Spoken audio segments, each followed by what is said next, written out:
de pouvoir avoir le plaisir de vous annoncer en fait la création de quelque chose qu'on a discuté avec David Lisnard et avec les équipes de la mairie et de la ville, et de vous annoncer en fait la création de ce que nous avons baptisé Cannes Immersive. Et c'est en fait, Cannes Immersive, c'est un nouveau hub, on peut dire, même si j'aime pas trop le mot anglais, une nouvelle manifestation, on peut dire, qui au fond est dédiée aux créations immersives et aux nouveaux territoires de l'IA, justement.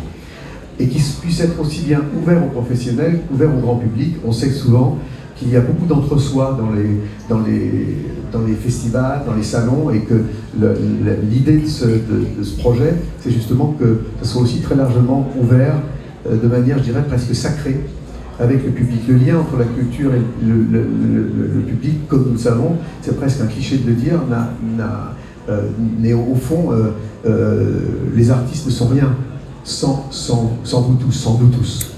Et donc c'est extrêmement important qu'un projet comme celui-là puisse dès le départ être ouvert au grand public, et le grand public, ça commence aussi par les Cannois aussi.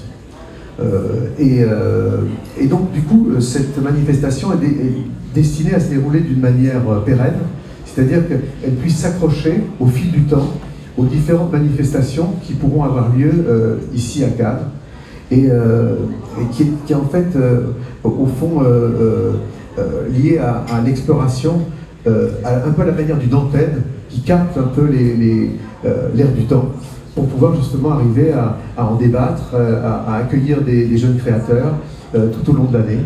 Et au fond, on s'est dit que ce serait un bon moment justement que Cannes Immersive puisse prendre son envol à l'occasion du Festival de Cannes dès 2024, en proposant au fond le meilleur de la création immersive et des œuvres justement réalisées avec l'intelligence artificielle. Il y a énormément de gens qui travaillent justement, moi j'ai donné modestement un exemple d'une collaboration avec un algorithme d'IA, mais il y a beaucoup de gens dans des tas de domaines, sur le plan de justement de visuel, des graphiques, et sur le plan du son aussi, qui méritent d'être connus, et de créer dès 2024 une sorte de panorama justement de l'ère du temps sur le plan de la création dans ces nouvelles technologies, et puis qu'à partir de 2025 on puisse arriver à fonder avec la complicité des équipes de la ville et puis de toutes les bonnes volontés autour de nous, de créer une vraie sélection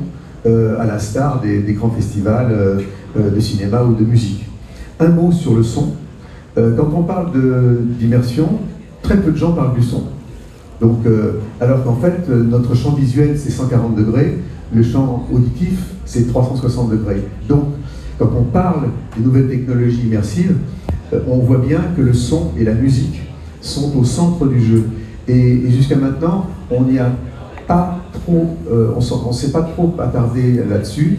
Je remercie d'ailleurs la ville de Cannes et David Lisnard d'avoir eu le courage de relancer le Midem Plus, qui devra, dont un des objectifs sera justement dans l'avenir de pouvoir justement se pencher sur ces sujets et de relier le son et la musique d'une manière importante. J'ai toujours été un peu frustré, et j'en ai souvent parlé à Thierry Frémaux, de l'absence de la musique, du son, de manière importante sur le plan au cours du Festival de Cannes. Rappelons que de Hitchcock à Tarantino, les réalisateurs souvent considèrent que la musique c'est 50% d'un film. Dans les nouvelles créations immersives, ce sera probablement plus. Donc Cannes Immersive se penchera évidemment aussi sur tous ces sujets.